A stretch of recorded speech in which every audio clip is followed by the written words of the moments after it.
আসসালামু আলাইকুম। ভোটার হালনাগাদের আজকে হচ্ছে দ্বিতীয় দিন। এখনও পর্যন্ত অনেক গ্রামে ভোটার হালনাগাদের লোকজন যায় নাই।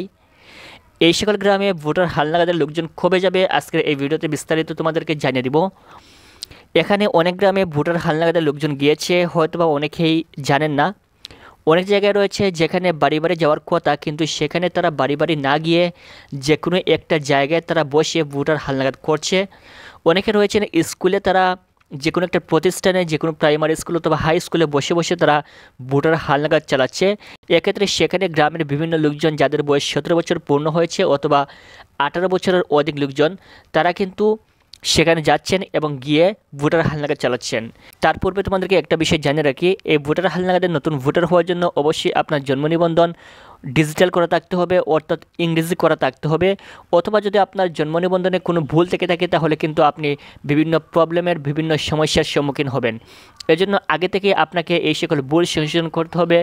এবং যদি আপনার জন্ম নিবন্ধন ডিজিটাল কিংবা ইংরেজি করা না থাকে তাহলে আপনাকে আগেই ডিজিটাল কিংবা ইংরেজি করতে হবে।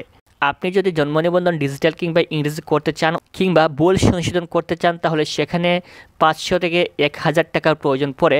এক্ষেত্রে আমরা আপনাদেরকে খুবই সহজে, যেহেতু আপনাদের সামনে ভোটার হতে হবে, আমরা খুবই সহজে অল্প টাকার মধ্যে মাত্র 200 টাকা প্রয়োজন হবে।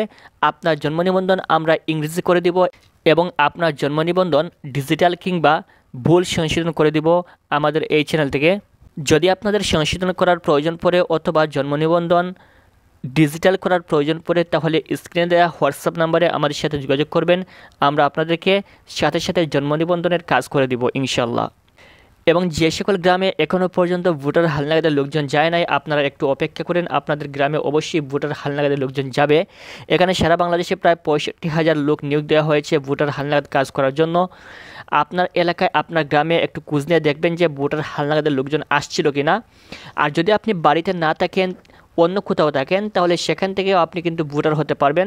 যদি আপনার বাড়িতে ফোন দিয়ে বলেন যে আপনার সম্পূর্ণ ডকুমেন্ট তাদের হাতে পৌঁছে দেওয়ার জন্য, যদি আপনার সম্পূর্ণ ডকুমেন্ট তাদের হাতে পৌঁছে দেন তাহলে তারা অবশ্যই আপনাকে নতুন ভোটার বানাবে।